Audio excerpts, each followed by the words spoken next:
suffering. Hebrew writing.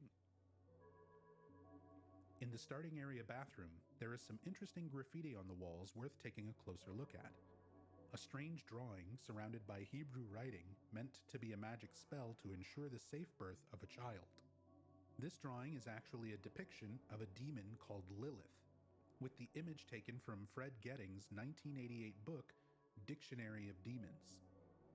The description of the image directly from the book says a crude representation of the Jewish demon Lilith worked into an emuletic spell aimed at ensuring the safe birth of a child.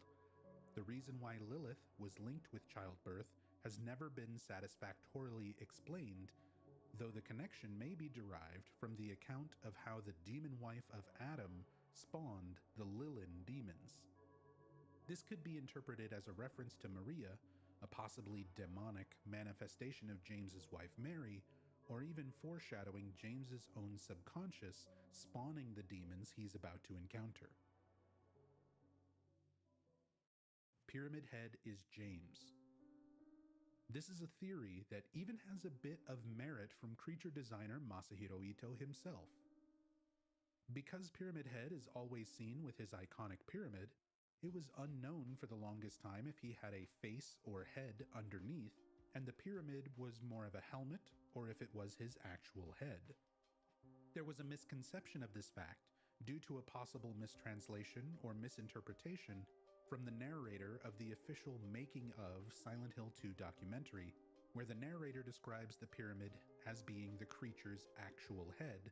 His first idea was this monster.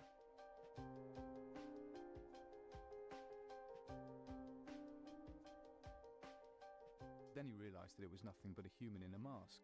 So then he took the concept further, giving him a head in the shape of a triangle. A fact that was later corrected by Ito. Ito further explained in some other posts that while he didn't specifically draw or design Pyramid Head's actual face, he still had a mental image of what it might look like under the helmet. Someone's head bound inside many frames.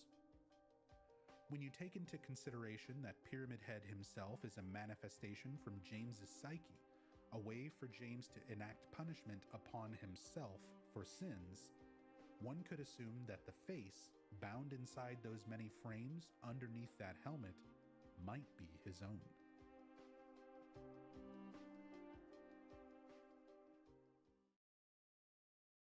Level 5. Pyramid Head's secret appendage. When fighting Pyramid Head the first time at the end of the apartments area, Pyramid Head has some unique attacks that he only uses during this particular encounter. If James gets too close to Pyramid Head, he can grab James by the neck and lift him up. But if you look closely, there's another detail to this animation.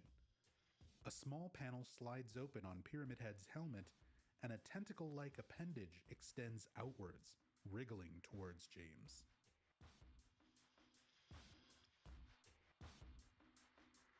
Monsters fear Pyramid Head. This was an old rumor that can easily be disproven. It was rumored at one point that, after acquiring the Great Knife, James could turn off his flashlight and drag the Great Knife around, which would cause monsters to flee in the opposite direction. The idea being that they would hear the knife and can't see you, so they assume Pyramid Head is coming. Considering we see multiple instances of Pyramid Head killing other manifested creatures, it would have been an interesting detail, but it is simply not true. Red squares on nurses. If you closely examine the character models for the Bubblehead nurses, you can see there is a visible red square found in front of their mouths. There is a lot of intentional mystery and ambiguity surrounding the exact meaning of the red squares. Ito himself has responded to many questions regarding these red squares with, "I'll leave it to your imagination." He has implied there is a connection between the 9 red squares imagery and the 9 primary manifested creatures: nurses, lying figures, mandarins, mannequins, abstract daddy, flesh lips, Pyramid Head, Maria, and Mary. San Bruno, California. The streets and storefronts of Silent Hill 2 are based heavily on areas of San Bruno, California. Even today, you can find parts of the original architecture and some of the stores and displays. These areas were originally much more closely designed to the source material for early pre-release builds of Silent Hill 2, and were slightly more altered for the final release. Members of Team Silent had flown to Konami's US office branch, at the time located in Redwood City, California, and likely went to nearby San Bruno, about 20 minutes away, for location reference photography.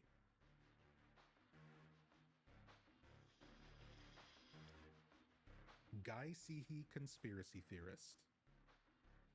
During the 2020 pandemic, Guy Seehey, James Sunderland's original actor, caught flack from fans over some controversial posts via his personal Facebook account, voicing his thoughts on the coronavirus being a scam to sell drugs meant to impair people and that the vaccines were fake. In a later post, Guy also suggested that 5G wireless data and the virus were connected, and that 5G was the cause of a coronavirus outbreak on a cruise liner. Obviously, none of these claims have any scientific or medical merit and are conspiracy theories that Guy Seehey unfortunately bought into. Blood Swamp. Near the end of Lindsay Street, you can find a monument to an area that was originally a swamp, known as Blood Swamp. The monument itself has much of the text worn away and illegible. However, the full text can be found in the game's data files. Remains of Blood Swamp. The X meters of land surrounding this monument was originally swamp, but was later filled in. From long ago, the swamp was nicknamed Blood Swamp because the executioners poured the water used to wash the execution tools in here. Perhaps it's for that reason many people seem to have seen ghosts in the area. This monument is meant to give some history regarding not only the town's former executioners, as well as establish a long history of people seeing and experiencing strange things in Silent Hill. Derwentwater. When Team Silent was creating the opening area of the observation deck, they needed a beautiful lakeside backdrop to really convey the idyllic yet haunting essence of Toluca Lake. And to do that, they used photos of Derwentwater Lake, located just south of Keswick, England. The photos were cut and edited together to create the scenic view of Toluca Lake. Pyramid Head echoes Valtiel. From both a design and purpose standpoint, there are many ideologies. In the first game, the ceremonial robes were an homage to Valtiel, Masahiro Ito.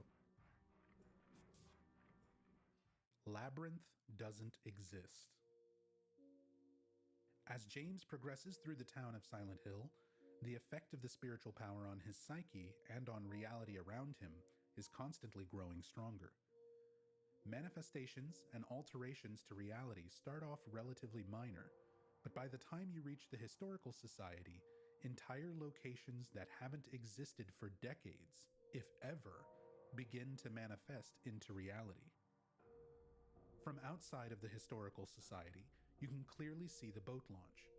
The Historical Society building is relatively small, with only a few rooms dedicated to showing some paintings and artifacts from the town's past.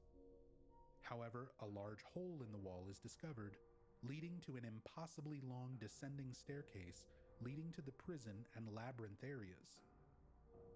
The Historical Society was built on the prison's former location. After making his way through the prison, James finds himself in a nonsensical labyrinth of an area, flooded with water, with several dead ends and empty rooms and hallways. It's through these strange liminal areas that James eventually encounters and kills Eddie Dombrowski. Upon exiting the area where Eddie dies, James finds himself at the boat launch. The same boat launch originally seen just a short distance away from the parking lot outside the historical society, which has now been reached despite James descending a massive staircase, dropping down several unfathomably deep holes, and taking an incredibly long elevator even further down. This entire segment of the game makes no logical sense for it to physically exist, and just shows exactly how powerful the effects of the otherworld can be, similar to the ending area from the first Silent Hill game known as Nowhere, a twisted amalgamation of locations. Invisible prisoners.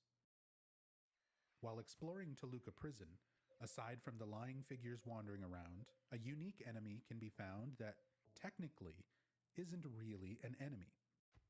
Inside certain prison cells are invisible entities which can be targeted and attacked, similar to any enemy creatures. However, the sounds these invisible prisoners make isn't like that of any other creature, and sounds quite human-like. They don't have any attacks or animations, only pacing inside the cell, stomping loudly, and occasionally saying the word ritual. If the powers that surround the town can bring back this old prison, then it stands to reason it brought back some of its old inmates as well. The town is sentient. This has been a topic of debate among fans for nearly as long as the franchise has existed. In the Book of Lost Memories, the spiritual presence that exists around Silent Hill has been there for as long as recorded history, and was once revered by the local Native American tribes as being spirits of nature or spirits of their ancestors. However, once settlers came in and forced out the native tribes, it's theorized that this caused the initial corruption or tainting of that spiritual presence, resulting in the first town settled in the area to disappear mysteriously, likely a reference to the real-world disappearance of the Roanoke colony. Silent Hill would then be settled in the same area some years later. It's during this time the cult would form, and their extreme beliefs would push the already tainted spiritual presence even further into a darker, more sinister direction. This strange spiritual presence seems to be perceived by different people in different ways, and characters like James and Eddie even refer to a specific pull, insisting that the town called upon them to come. You too, huh? Something just brought you here, right? Yeah, you could say that. Don't get all holy on me, James. This town called you too. You and me are the same.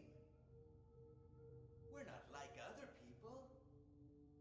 However, during the in-water ending, James says, "Now I understand the real reason I came to this town," accepting the truth that he came to the town of his own volition, not because of a letter or being called against his will. We know based on the original games that the town is capable of taking what's inside someone's mind and manifesting it into reality. It's being invaded by the other world, by a world of someone's nightmarish delusions come to life.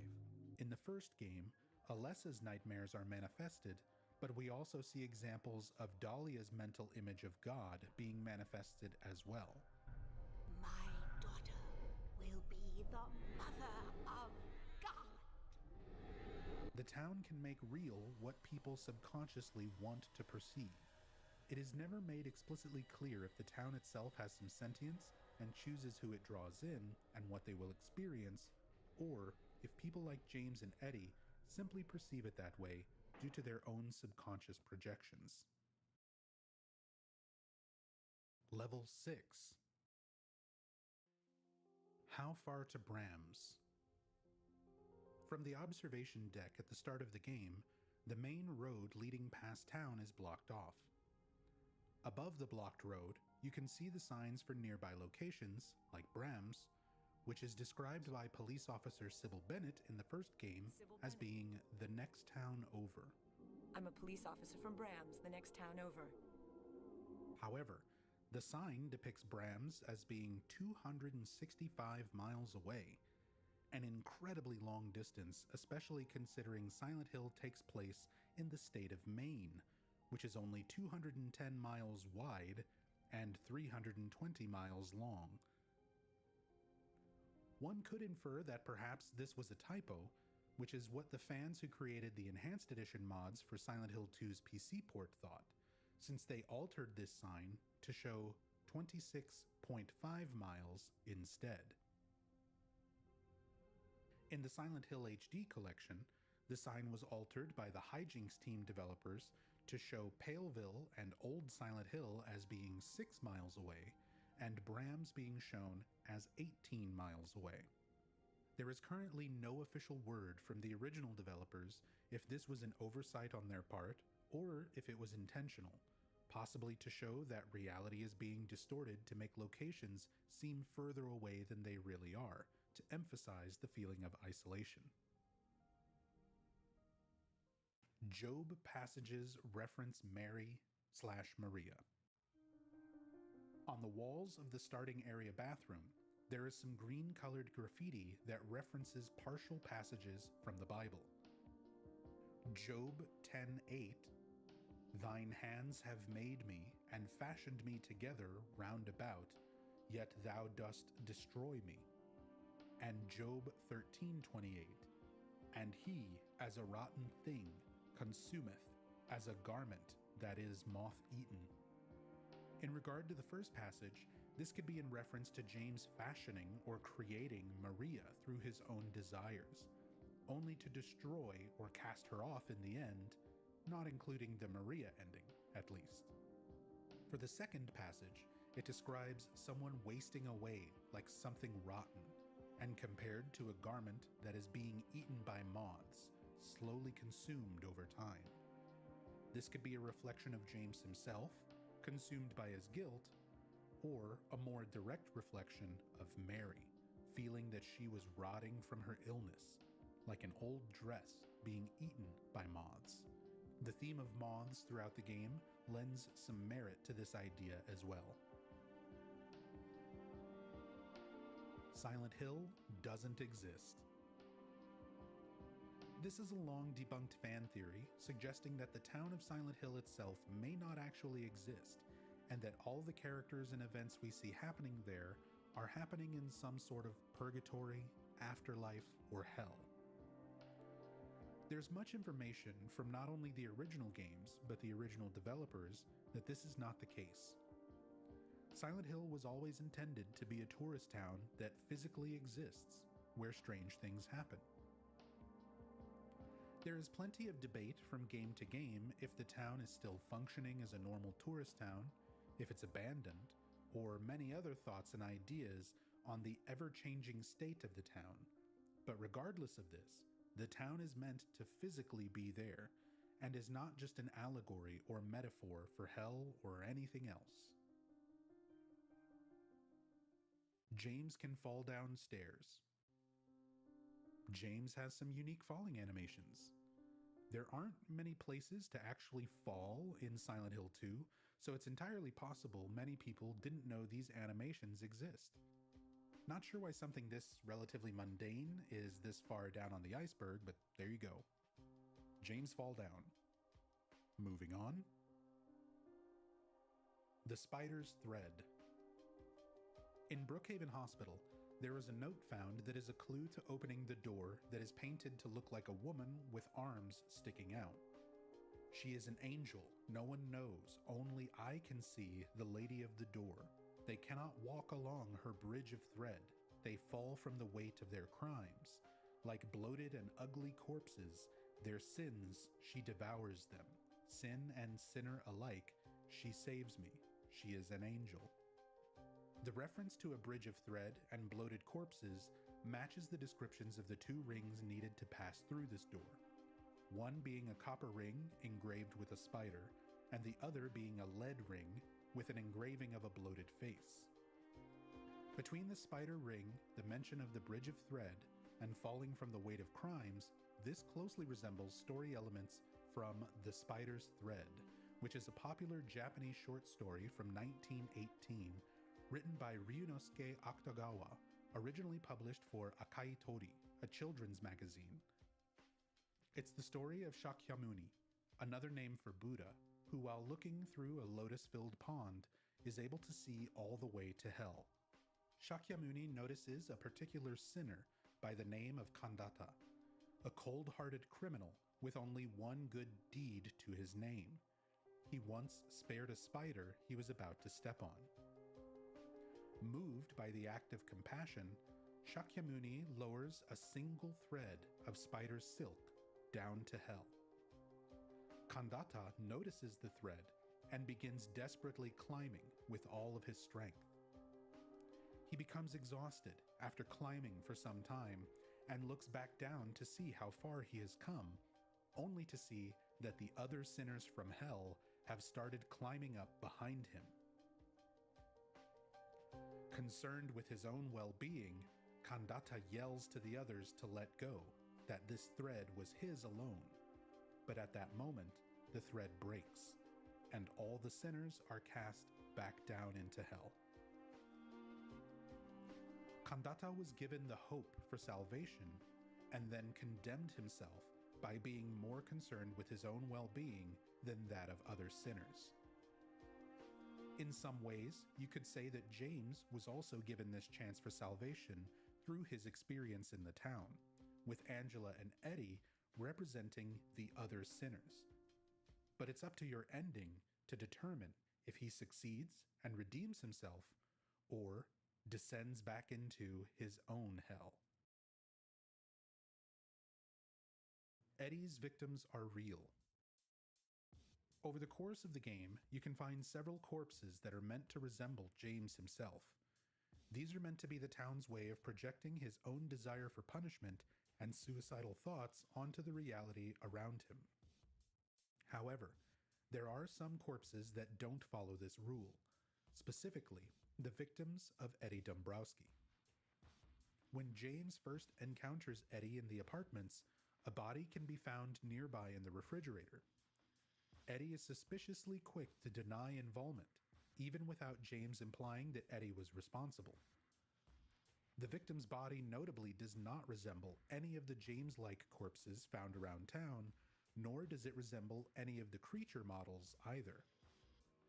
When Eddie is seen again later in Toluca Prison's cafeteria, another victim with a unique model can be found. This time, the body is riddled with bullet holes, coinciding with Eddie now seen wielding a revolver. This time, when James confronts Eddie, instead of outright denial, Eddie makes a slew of excuses for his actions, before finally claiming it all to be a joke before abruptly leaving. There is something that needs to be cleared up, and that is the difference between something real existing and something that is manifested by the town, specifically how it's portrayed in Silent Hill 2. When something, someone, or some place is real within the town, you can see that multiple people will perceive and experience the same thing at the same time. For example, in the bowling alley, where James, Eddie, and Laura are all present, they all see each other and perceive each other as what they appear to be to the player. The characters are all real. However, for a character who is a manifestation, like Maria, only James ever reacts and responds to her existence. No other real characters, such as Laura or Eddie, ever perceive or interact with Maria. Now, take for example, the abstract daddy scene with Angela. Angela reacts as though she is seeing her father, Thomas Orozco. James, however, has never seen or met Angela's father, and Angela's father isn't really there anyway. It's just a manifestation of the town. So while Angela is perceiving the manifestation as her father, James is instead seeing the creature, the abstract daddy, a nightmarish representation of Thomas and the sexual abuse he committed. Similarly, during the burning staircase scene with Angela, James comments on the temperature, stating, "It's hot as hell in here." but he doesn't comment on the very obvious flames, implying he doesn't see them. But Angela makes this assumption, responding with, "You see it too. For me, it's always like this," implying they are part of her manifested reality, her otherworld, not being perceived visually by James, only by the player in that moment. When James is describing Pyramid Head as the red pyramid thing to Eddie, Eddie says he doesn't know what James is talking about, but that he did see some weird monsters. Another sign that Eddie and James are both seeing manifestations, just not perceiving them in the same way. Now, apply this same logic to Eddie, his potential otherworld, and his victims. Eddie describes encountering these people as them being bullies that are coming after him, making fun of him with their eyes, a result of Eddie's own victim complex. They could be manifestations of the town created to torment Eddie, but if that were the case, wouldn't the corpses be perceived by James as something else, just like with the abstract daddy? Instead, James very bluntly sees a dead body, riddled with bullet holes, just like Eddie sees and is denying. What do you think? Were these victims other real people here in the town as well?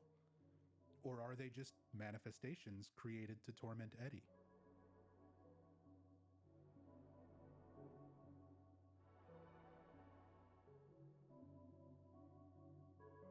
Drawn and quartered.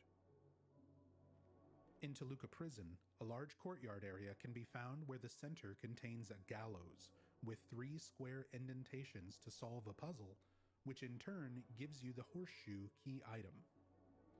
While exploring this large open area, you can hear a sound of hoofbeats, horses galloping around the area, despite nothing being seen. Between the prison and its multiple execution methods described, the gallows, the sounds of horses, and the horseshoe item, it can be reasonable to assume this is a reference to a real historical method of execution, to be hanged, drawn, and quartered. This was a statutory penalty for men convicted of serious crimes dating all the way back to the reign of King Henry III around the year 1216. The convicted person would be hanged almost to the point of death, then each of their limbs would be tied to a different horse, who were then spurred to run in opposite directions, ripping the convict apart. Pachinko. Exclusively released in Japan on October 5th, 2015, the Silent Hill Pachislot was a gambling machine made by Konami and Takasago that used the setting and characters of Silent Hill 2.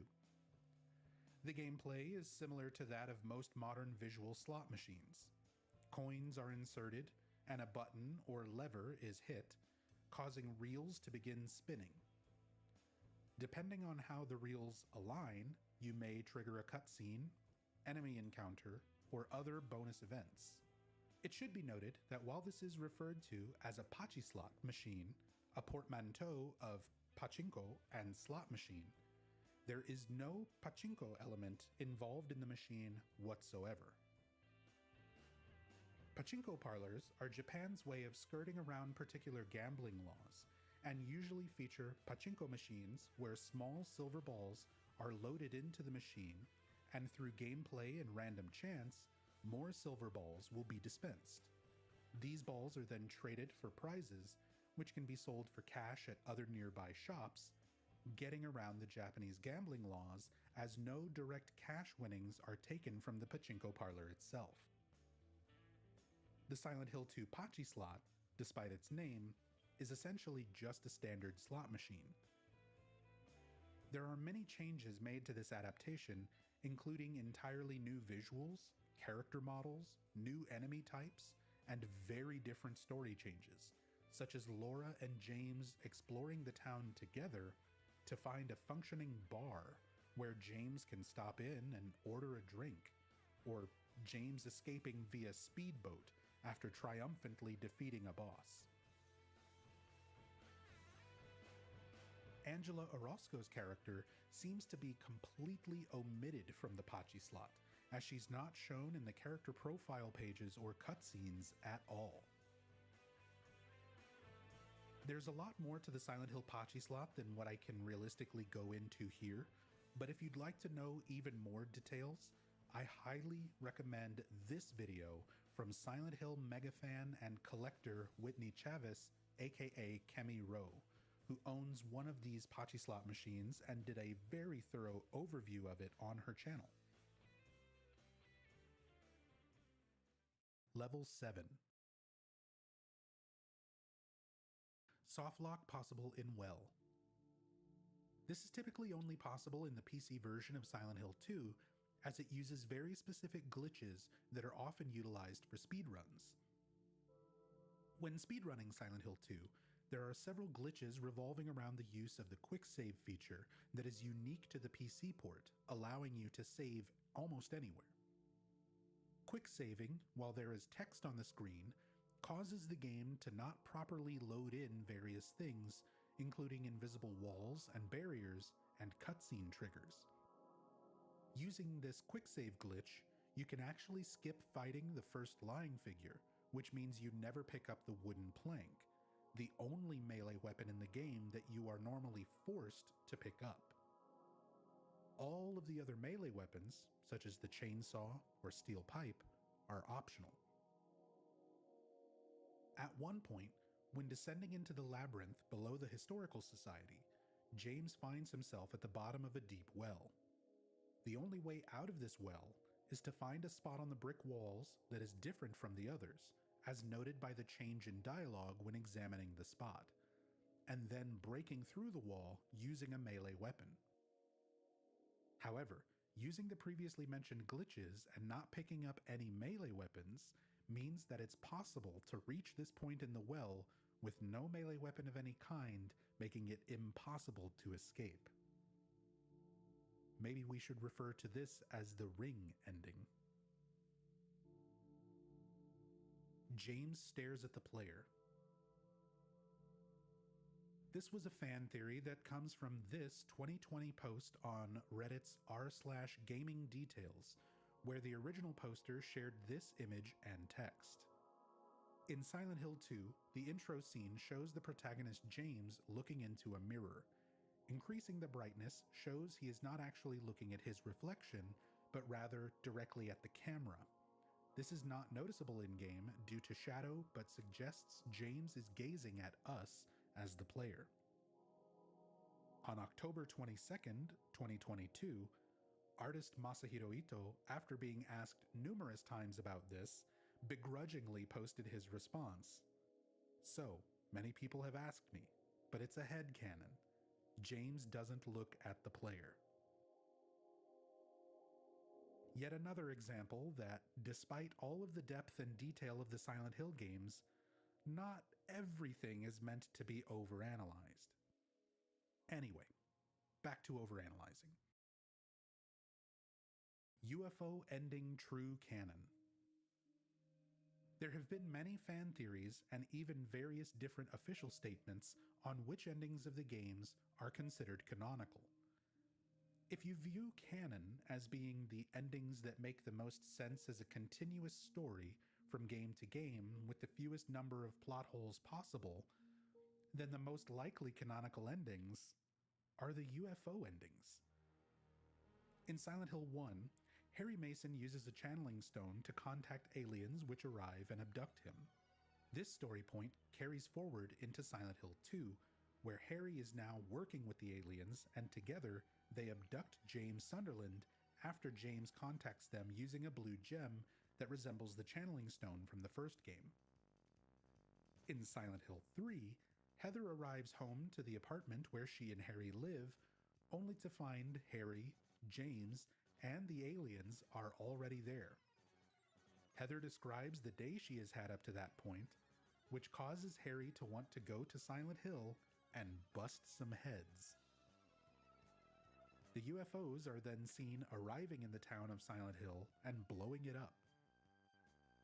Silent Hill 4 doesn't have a UFO ending, however there are unused items found in the game files, such as the Blue Gem and Channeling Stone, implying that there was intended to be a UFO ending of some kind that was likely cut due to budget or time constraints. It's worth noting that in Silent Hill 4, you never see the actual town of Silent Hill. The worlds you visit throughout the game are recreations of locations made from